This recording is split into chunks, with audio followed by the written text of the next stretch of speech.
Hyperliquid, that's the one word I can say for the outperformer of the entire market over the last couple of weeks.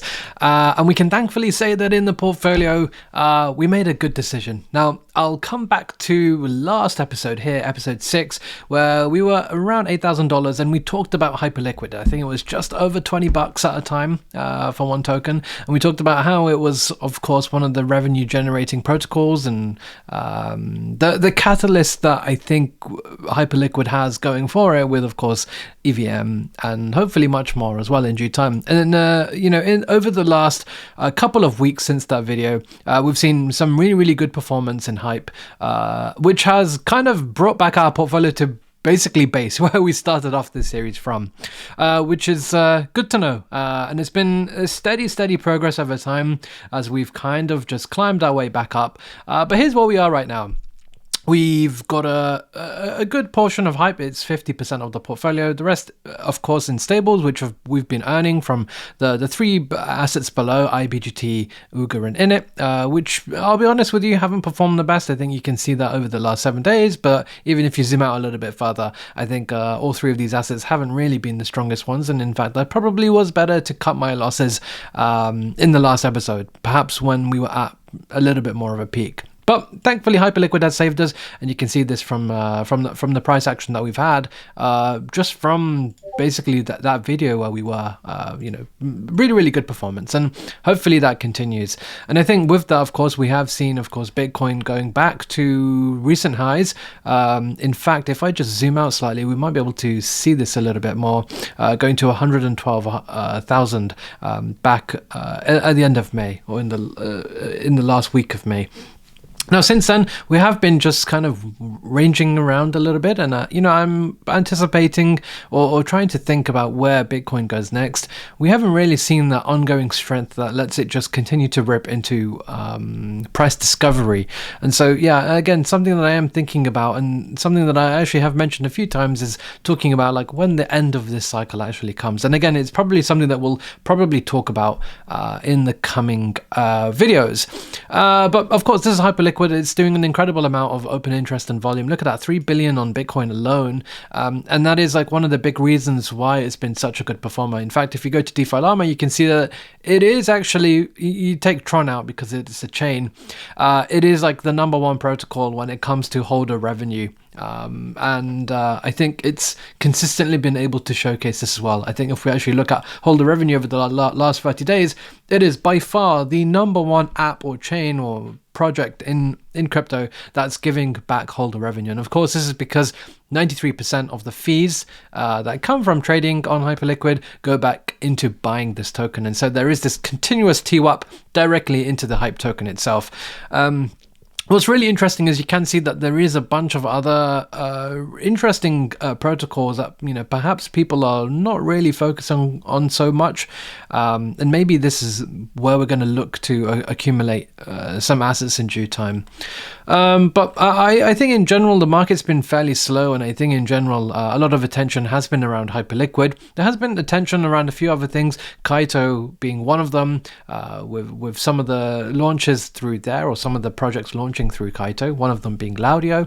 And then I think something that really has taken up all of the mindshare, perhaps since yesterday, has been this. Blockworks announcing or releasing an article talking about Pump.fun planning to do a $1 billion token sale at a $4 billion FTV. Now, I think what's really interesting is when you look at like Pumpfun, this is a protocol that's made $700 million over the last couple of years.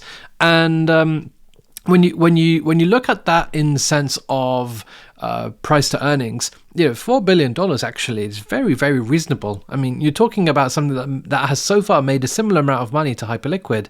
Now, of course, there are lots of other elements to kind of consider it, as well, of course, being the source of the revenue and the sustainability of that as well. But I do think it's interesting seeing them not only having already made 700 million, but now wanting to raise another $1 billion.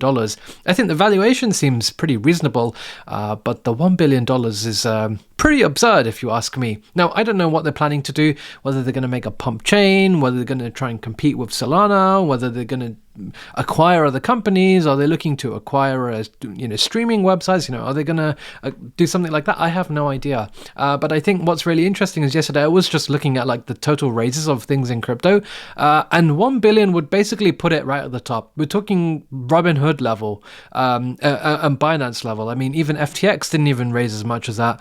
And of course, you can look at Tether, you can look at Yuga Labs, Polygon, Circle, Kraken as well. Pumpfun would be raising more than all of these guys when they did their raises, whether it's their ICO or IPO or series or seed round, etc. So yeah, pretty insane. I mean, I don't really know how to take this information just yet. I mean, it could be quite bearish for Sol actually overall, and so yeah. I mean, I think it will be really interesting to see what happens. Are we gonna just see kind of bearish action on Sol, or are we gonna go to somewhere like the mid 140s? I don't know, but is this going to be something that you participate in? Again, I think 4 bill FTV is pretty reasonable. The 1 bill, is it going to suck all liquidity out of everything? Again, just another question that I think everyone should be thinking about. And is there a way to position for this? Do you buy Sol puts or Sol calls? I mean, just again, something that I have been thinking about, and I haven't necessarily figured out what it is just yet. So I think I probably need to spend a little bit more time thinking about what my overall action is going to be around this, because there are just so many variables. And I think, the market has shown that alts have been really poor over the last year or so. You get these small pockets of outperformance, but I think otherwise we've been in constant bear markets when it comes to altcoins.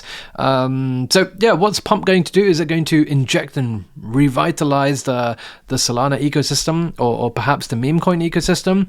Is it going to extract capital away from everywhere else?